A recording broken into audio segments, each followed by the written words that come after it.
Okay, Rabbi Sai, we are on Daf Nun Tes Amud Aleph. We were talking yesterday about things that bnei Noach are in violation of, even though they're not formally part of the Sheva Mitzvahs bnei Noach. And the truth is, you should bear this in mind. When we say 7 Noachide laws, there are many more than 7 Noachide, something like 30 or something.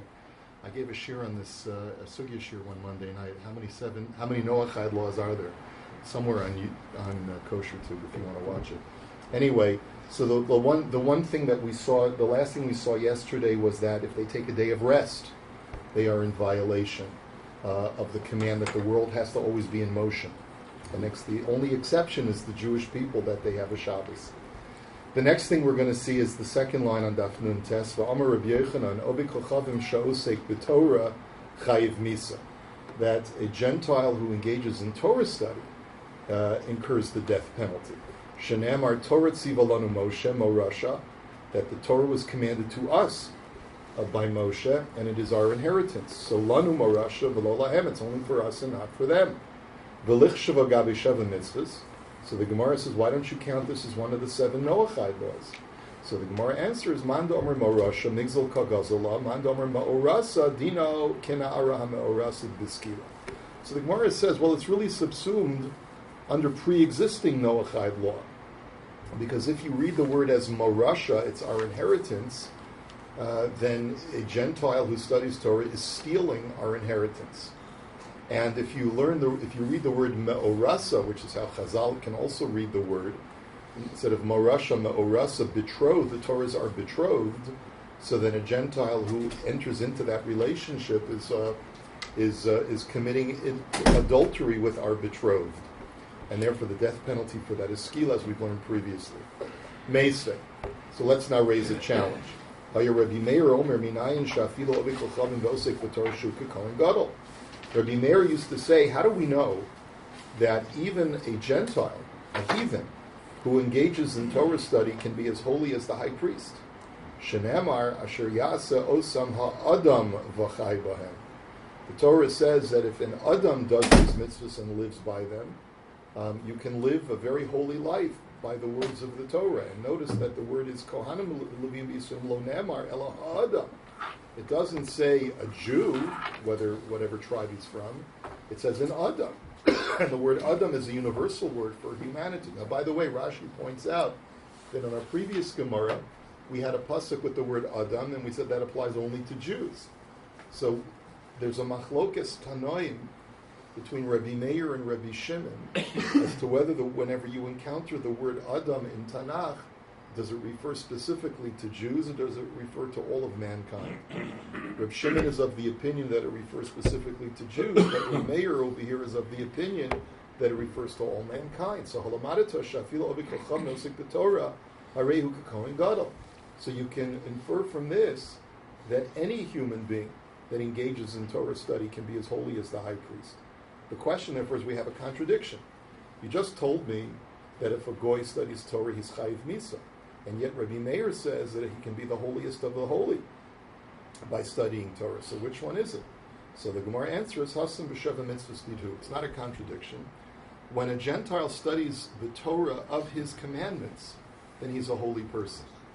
But to get involved in, let's say, Hilchas Shabbos, Hilchas Yom Tov, all of the laws that are unique specifically to the Jewish people, that's already a trespassing upon the domain of the Jews. But he could be Oisik in that. That's interesting. Sheva mitzvahs, he thinks. Yeah, he can learn the K'tzais. Yeah. He can learn the K'tzais or the Shev Shemaitza on the prohibition of stealing. And all of these very complex commentaries. I hear in South Korea, it's a hobby. They Yeah, in South Korea. It's in the schools. It's part of the school curriculum. Okay, so let's hope that Kim Un-jin, whatever his name is, doesn't bomb him. Get to North Korea. Yeah, I know. That's right. I hope he doesn't bomb the South Koreans because they're studying Torah. It's Magen. Torah's Magen. I don't know. According to this Gemara, they're chayiv misa, unless they're studying their portions. Right. So unless they're studying their Noachide. According to Marie, it says if they're studying it for the purpose, not the purpose to influence Jewish people against the Torah, like how they quote the Tanakh all the time. So there are many ways of interpreting this Gemara, as Mark points out. And so it's important to know what the halacha l'maisa, it's not so clear. There's many different opinions. We're not going to get into that today. Rabbi Chanina ben Gamliel Omer, Af Hadam min Hachai. Now, we go back to the Brisa from Daf Nun Vav, which tried to provide us the scope of the Noachai laws. And the Brisa had said that Aver min Hachai is one of the 7 Noachai laws, and Rabbi Chanina ben Gamliel said it's prohibited even for a Gentile to eat blood from a living animal, not just the flesh. So Tanu Rabbanan, Ach basar benafsho damo lo sochelu ze Aver min Hachai, and Rabbi Chanina ben Gamliel Omer Af Hadam min Hachai. So the machlokus is based on that pasuk given to Noach, where it said, however, the flesh in its soul of its blood do not eat. So the rabbis learn that it refers to Aver min Hachai, eating a limb from a living creature. But Rabbi Chanina ben Gamliel says it refers to both eating the flesh of an animal, from a living animal, and the blood from a living animal. So my time at the Rabbi Chanina ben Gamliel, Kari be basar benafsho lo sochel, damo benafsho lo sochel. He says because there are 3 words in that pasuk. The 3 words that there are the key words are basar, benafsho, and damo. So the way he reads it is basar benafsho. Those 2 words together imply Aver min Hachai. And then you take damo benafsho, put those 2 words together, and that implies blood from a living creature. So that's why he derives both prohibitions. V'Rabbanan ha'ula mishrei shratzin hu da'asa. And the Chachamim disagree. And they say that the reason why the word dam is mentioned in the pasuk is not to add an additional prohibition, but rather to clarify that the only time that Aver min Hachai is prohibited is when the basar and the dam are 2 separate components. But when they're mixed together, like in an insect, in a sheretz, or certain other kinds of creatures, maybe crustaceans, I'm not sure, but they're all the different classifications. So then there's no prohibition of Aver min Hachai. Now, kayotze badavar ata omer, rak chazak levilti achol adam ki adam hu hanefesh. Now, similar to the commandment that was given to bnei Noach at the time of the conclusion of the flood, we also have a pasuk that was given to bnei Yisrael, where God says, "Be strong, do not eat the blood, because the blood is the soul of the creature." Now, some take out the parentheses, but I think for clarification, we're going to read the parentheses. Rak chazak levilti achol hadam ze Aver min Hachai, ki hadam hu hanefesh ze dam min Hachai. And according to Rabbi Chanina ben Gamliel, just like there were 2 prohibitions given to bnei Noach, there were 2 prohibitions given to the Jews as well. You have both the prohibition from that pasuk of eating Aver min Hachai, and you also have the prohibition of eating dam min Hachai because of the extra verbiage within that pasuk. So basically, according to Rabbi Chanina, not only are there 2 prohibitions for a Gentile, but they're the same corresponding 2 prohibitions for a Jew, both Aver min Hachai and dam min Hachai. Now, a Jew is not allowed to eat dam at period.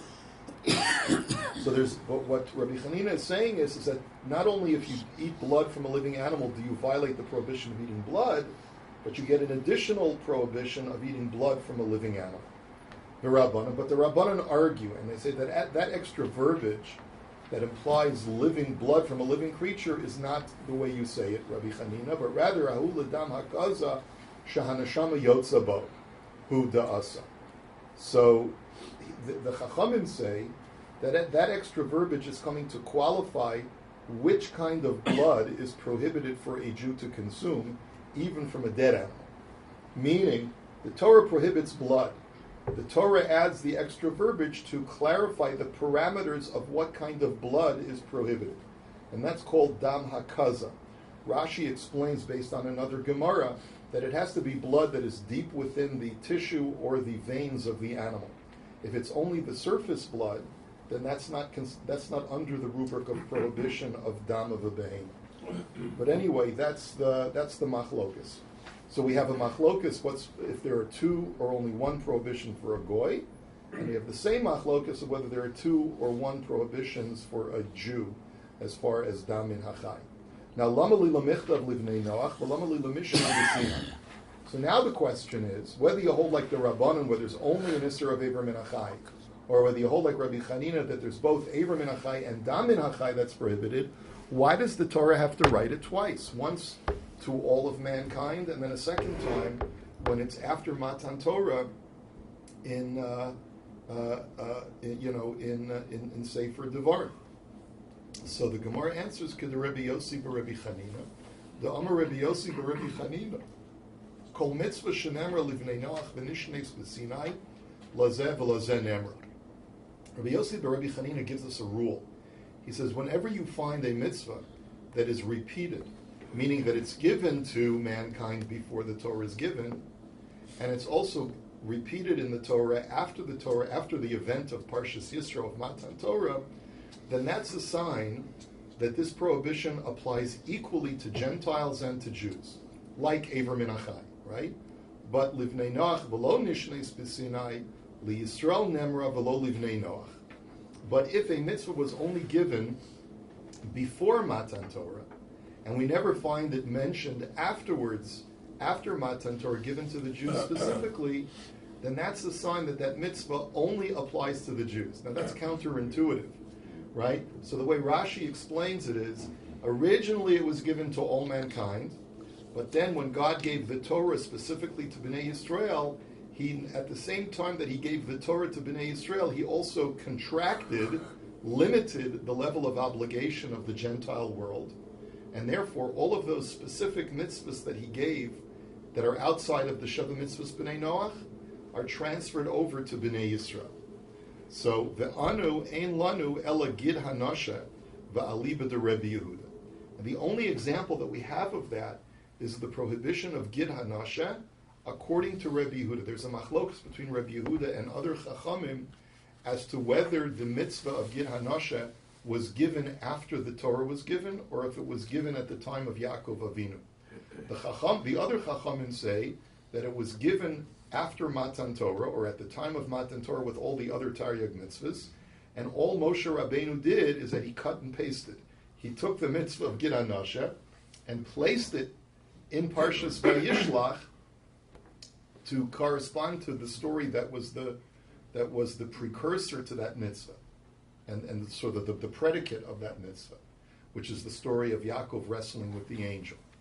But Rabbi Yehuda disagrees. He says, no, the mitzvah was given at that time to Yaakov and all of mankind because of that event.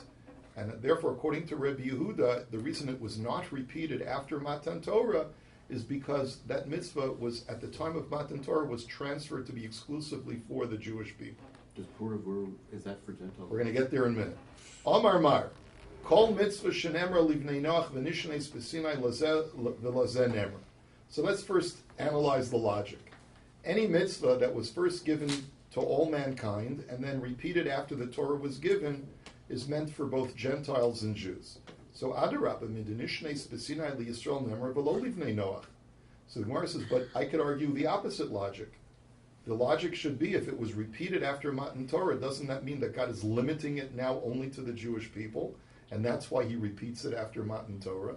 So the Gemara answers no. Midi-isni avodas chochavim b'Sinai va'ashkechan da'anash avdei chochavim iluva shmamina lazeh v'lazeh nemra. That could be a logical argument, but it's disproved by the fact that avodah-zarah is one such example. Idolatry is condemned before Matan Torah, and it is also condemned and prohibited after Matan Torah.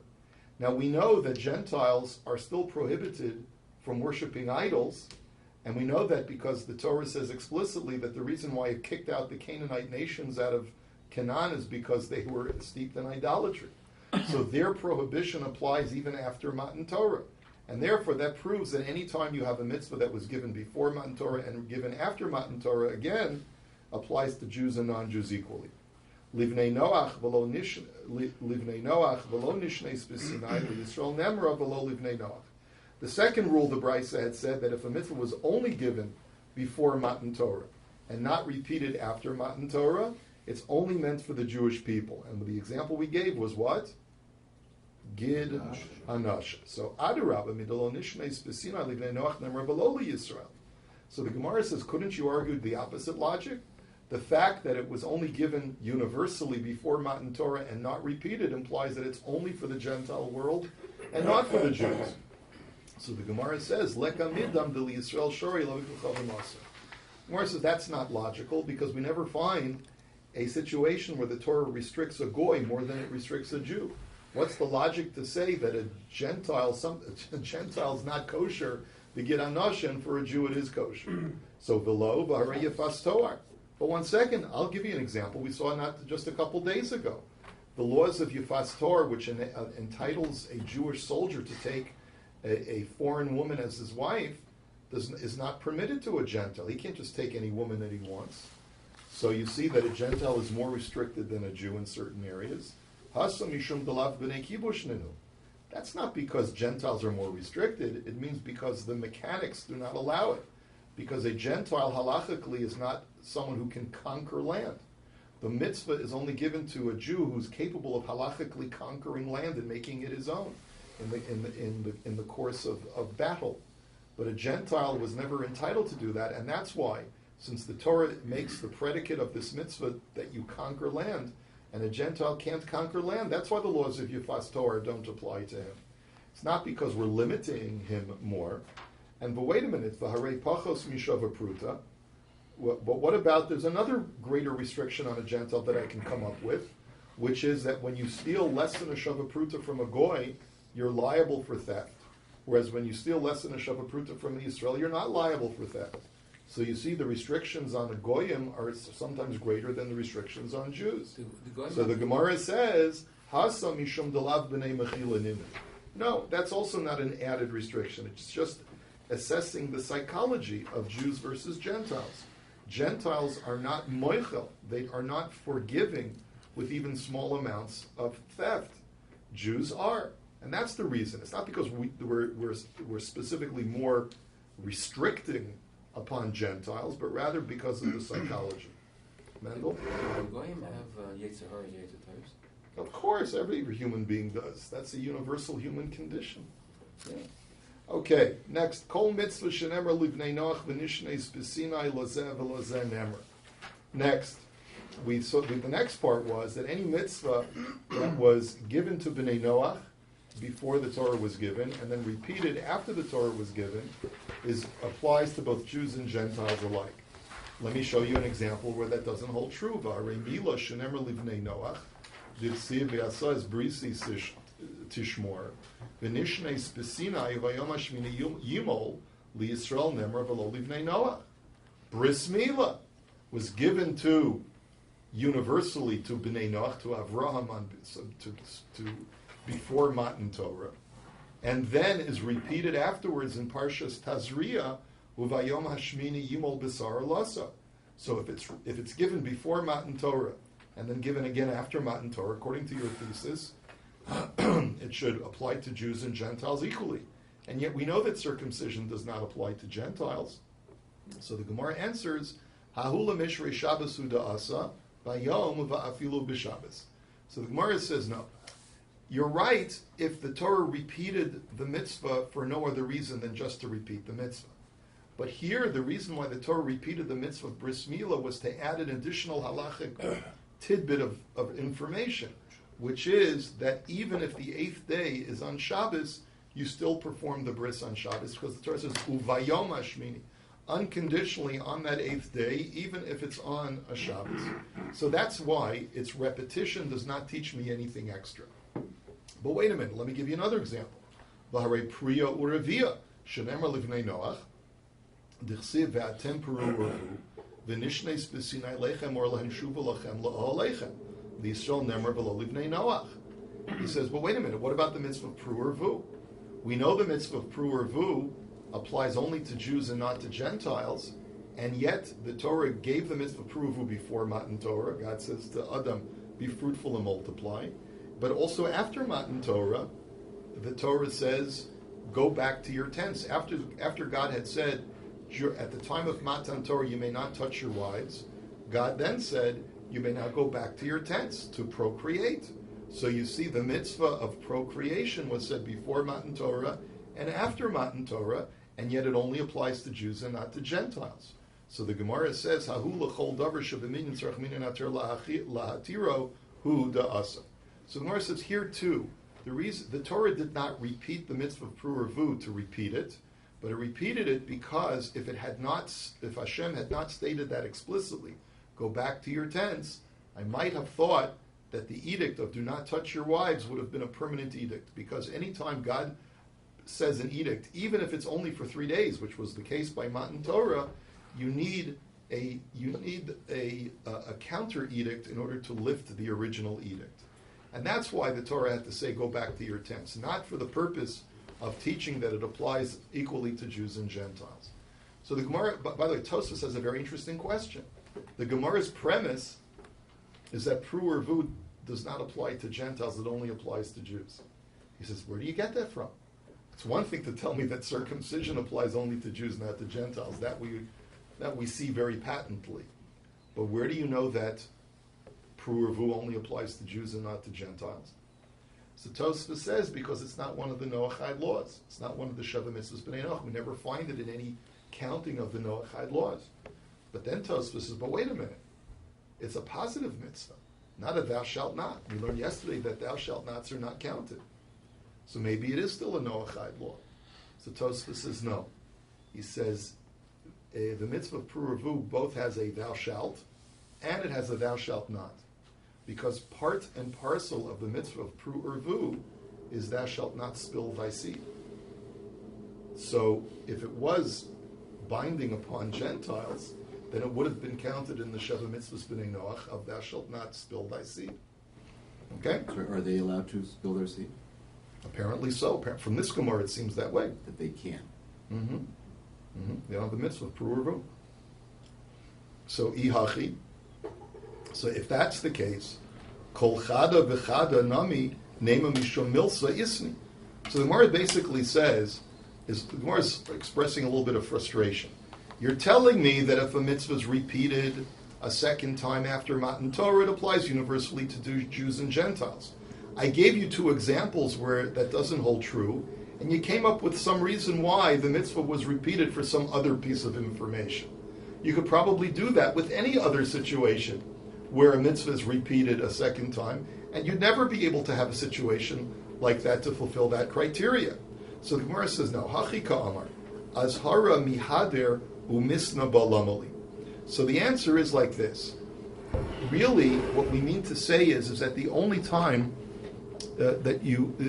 what we mean to say is that the Torah will only repeat a mitzvah in the form of thou shalt not, to tell me explicitly a prohibition, unless it's doing so in order to tell me that the mitzvah applies universally to Jews and Gentiles. But if it gives the mitzvah in the form of a commandment, or if it gives the mitzvah in some other kind of form, so then you're right. Its repetition can be explained away for some other reason. But if it's explicit, thou shalt not do something, and that prohibition had already been explicitly written before Matan Torah, it's the purpose of that explicit prohibition is to teach me that it applies to both Jews and Gentiles. And that's why we said, V'ein lanu ela gid hanasha bilvad. And we only have an example of this, of the gid hanasha, where the Torah says explicitly, thou shalt not, a second time of eating from a live animal, that from that pasuk that we learned about dam. Now, V'alibad Rabbi Yehuda. So the Gemara says now, and like we said, this goes according to Rabbi Yehuda, who said that the mitzvah of Gid Hanasha was said in its place before Matan Torah. I'm sorry. I'm sorry. I'm getting a little bit mixed up. The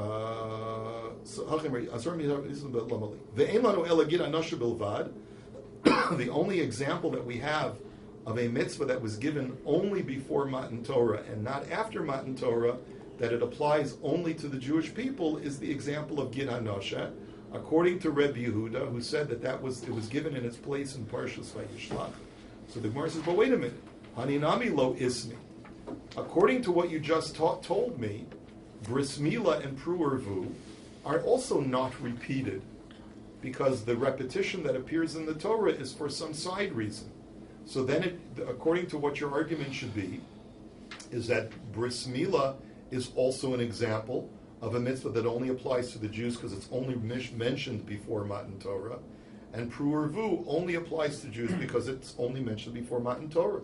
So my question is, why did you tell me that the only example that you can come up with is Gid Hanasha, when according to what you've just argued, Pru Urvu and Bris Milah are also part of that category, only mentioned before Matan Torah and not deliberately repeated after Matan Torah. So the Gemara answer is, Hani isni l'shum milsa ba'alma, ha lo isni klal. So the answer is, the only example that we have of a mitzvah that is mentioned only before Matan Torah and not repeated for any reason at all is Gid HaNashim. You see, by Bris Milah and Pru Urvu, the mitzvah is repeated, but for a side reason. And so, granted, the mitzvah only applies to Jews and not to non-Jews, but Gid HaNashim is the only example where the mitzvah is not mentioned whatsoever after Matan Torah, whereas Bris Milah and Pru Urvu are mentioned for a side reason, and Gid HaNashim is not mentioned at all. Now, Iboy is Zema. So now the Gemara says, I'm going to give you another answer as to why Bris Milah only applies to Jews and not to Gentiles, even though it's mentioned before Matan Torah and after Matan Torah. You know what the answer is? Mila me'ikara le'avram hu dekamazir le'rachmana. Ve'ata es brisi sishmor ata v'zaracha acharecha l'dorosam. Ata v'zaracha inish achrini lo. The answer is because even though we set a rule that any time a mitzvah is given before Matan Torah to all of mankind, and it's repeated after Matan Torah, it applies equally to Jews and non-Jews, right? The difference with Bris Milah is that it's true it was given before Matan Torah, but it was only given to Avraham and his future descendants. It was not given before Matan Torah for all of mankind. As the Torah says, it's for you and your seed after you for their generations.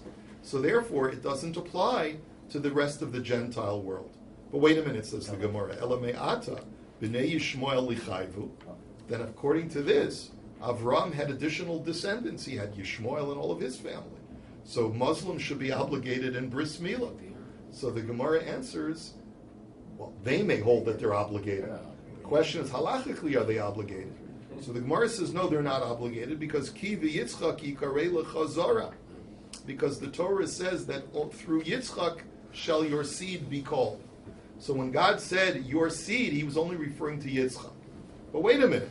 B'nei Esav lichayvu, then why isn't Yitzchak's two sons and their families obligated? Both Yaakov and Esav should be obligated.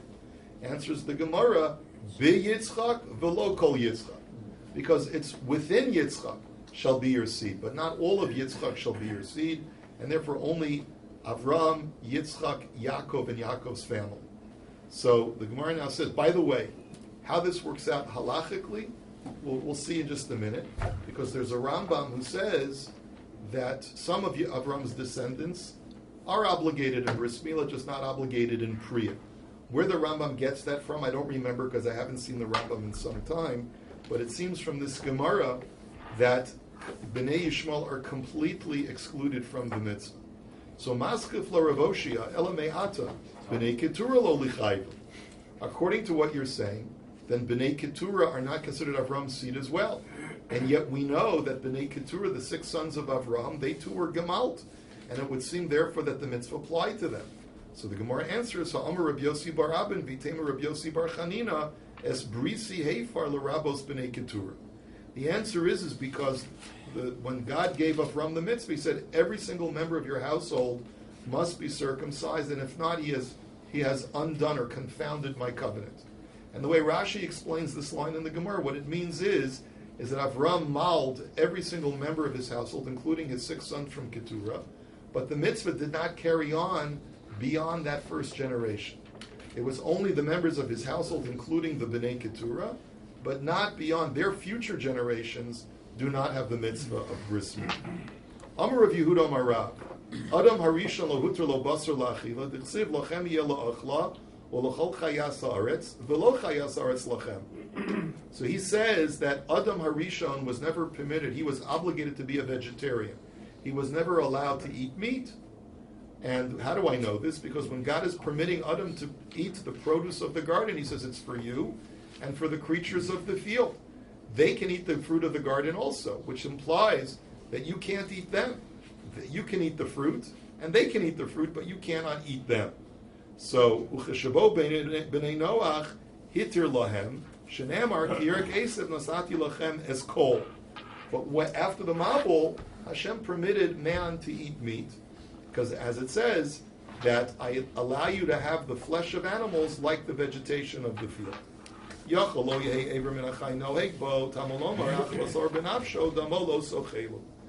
might think that now that I'm allowed to eat animal flesh, I can even eat from a live animal. That's why the Torah says explicitly over there, however, do not eat the flesh when its soul is still entwined with it. And you might think that the Isser of Eber min Achai applies even to shratzim, to insects and crustaceans. Tamalomar, ach. So the word ach excludes. Umay Talmuda, where do you see that it excludes bugs and it only includes mammals? Amar Rav Huna, damo, misha damo cholok mibisara, yatsu shratzim, shein damum cholok mibisaram. And so it's the word dam that appears in that prohibition of Eber min Achai. It's to tell you that when the blood and the flesh are distinct components within the animal, only there does the Yisr of Eber min Achai apply, but not when they're all mixed together. And that therefore excludes shratzim from the Yisr of Eber min Achai. Meisve. So let's challenge this premise that Adam was a vegetarian. Uradu bidigas hayam. God said to man, you have dominion over the fish of the sea. So my lav lachil doesn't mean that God told him that you can eat fish. Isn't that the same thing? So lo limalach. No, it doesn't mean you can eat them. It means you can use them for work. You have dominion over them, that you can enslave animals to do your bidding. And you can enslave fish to do your bidding. Like Aquaman. Wait a minute. The dog and bnei malacha ninu. So since when are fish workers? How do you harness fish for work? So the Gemara says in. Yes, Rachba had asked an interesting question. We know that there's a prohibition of harnessing two different species of animals together. That's called kilayim. You can't harness a donkey and an ox together. So Rachba asked the question, what if I have a fish like a dolphin and a goat? Can I harness them? Like I'm working on the coastline to clean up the hurricane, right? And so I want to have my plow be pulled by a dolphin in the water and by a goat on land. Is that included under the prohibition of kilai? But you see from that question that you can harness a fish for work. So, an aquatic creature. So tashma uva'of hashamayim. So I'll ask you another question. God gave dominion to Adam over the birds of the sky. So my lav la'achila, doesn't that imply that he can eat them? Lo limalacha. No, again, to harness them for work. But va'ofos b'nei malacha ninu. Since when are birds harnessable for work? In kidaboy Rabba bar Rav Huna dosh ba'avazin v'tarnagolim l'Rabbi Yossi b'Rabbi Yehuda mai. Yes, I'll prove it to you. Rabbi Yossi b'Rabbi Yehuda has an interesting shita. He says, there's a prohibition in the Torah that when an animal is working with consumables, you're not allowed to muzzle the animal, right? So Rabbi Yossi b'Rabbi Yehuda says that that's only true when the animal is working with both its front legs and its hind legs. It's got to be working with all of its legs. And then you cannot muzzle the animal. So then the question was raised, according to Rabbi Yossi b'Rabbi Yehuda, what if you have a type of creature who only has two legs? Does the prohibition of muzzling apply when that animal is working with consumables? So the example that he gave is, what if you have a duck, and you bring the duck over to trample on grain to make it easy to thresh it and to separate it, the chaff from the wheat? Is there a prohibition of muzzling the duck or not? So you see that even birds are harnessable for work, right?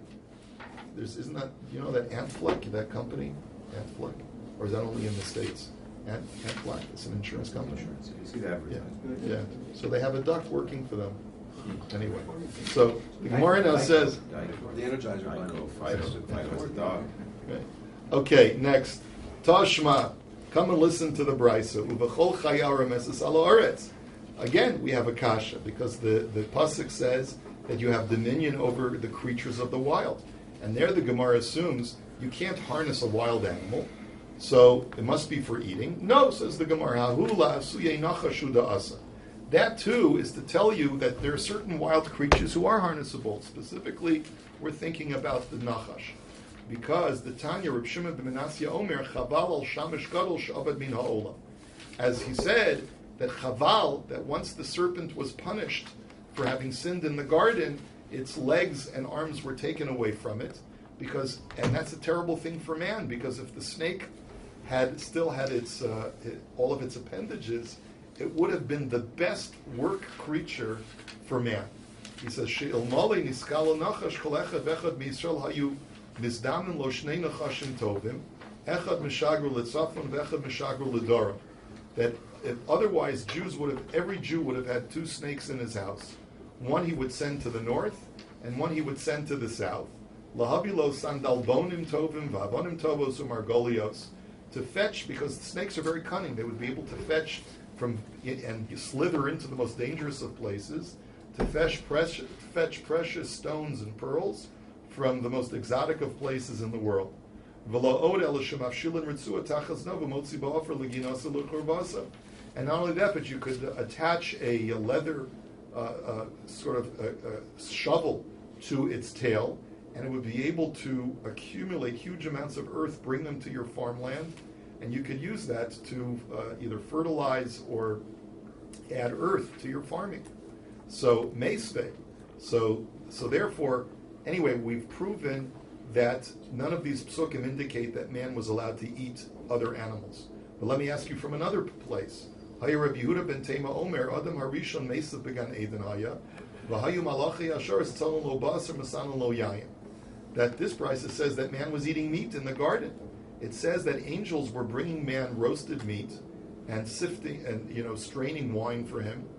And the Nachash sees that man is being treated so royally, and that's why he became jealous and started that whole story. So So the Gemara says, you see from there that man ate meat in the garden. No, Hasam bebasar hayorid min hashamayim. That was a special kind of meat. It wasn't meat from regular animals. It was meat that fell from heaven. So frak the Gemara, miika basar hayorid min hashamayim. Since when does meat fall from heaven? The Gemara says, in ki had Reb Shimon ben Chalafta hava ka'azul bu'urcha. There was once a story of Shimon ben Chalafta was walking down the road one day, pagu bo hanachar yavasad avakanami la'ape. And he meets up with two lions that start roaring right at him. So Amar Hakfrim Shogum Latoref. So he got very scared, and he quoted a pasuk that says that the young lion cubs roar at their prey before they eat them. So Nechisu Leitarti Atmasa. So miraculously he was saved, and two limbs of flesh fell from heaven. Chada achluha v'chada shavkuha. So the lions ate one, and the other one they left alone because they weren't hungry anymore. So he brought he had this piece of meat. I say v'asel lebei medrasha boy la davar tamei huzeh o davar tar. And he brought it to the base medrash. He says, "Hey, this fell from the sky. Is it kosher or not? Does it have a good hechsher from the Ribono Shel Olam, or should we just eat the fish?" So Amar lei ein davar tamei yorid ben hashamayim. They said to him, "What kind of question is that? Nothing tamei, nothing non-kosher falls from heaven, right?" So you know that story about in the future world, Mashiach will be the mashkiach, right? So there'll always be guys who say, "I'll have the fish." Anyway, boy mine Rabbi Zeir me Rabbi Avohu yardalo demus chamor mau. So Rabbi Zeira asked the following question. He says, "What happens if a limb falls from heaven, but it looks like a donkey's limb? Can you eat it that or not?" So Amrlei Yarod Nala. Amrlei Ein Davar Tami. So they call him "you silly dodo bird." Is literally what Rashi says it means. I mean, come on, that's a ridiculous question. We just said nothing tummy falls from heaven, so such a thing couldn't happen. And if it did happen, it would still certainly be kosher. And finally, we'll just do this last shtickle. Rabbi Shimon Omer Af Ala Kishuv, that Rabbi Shimon in the Brisa said that Gentiles are also prohibited from doing acts of witchcraft or sorcery. So my time at Rabbi Shimon, because in Parshas Mishpatim, the prohibition on witchcraft is adjacent to the prohibition of bestiality. And from here we learn that anyone who's prohibited from committing bestiality, which includes Gentiles, is also prohibited from practicing witchcraft or sorcery. Have a wonderful day. We'll hold it here.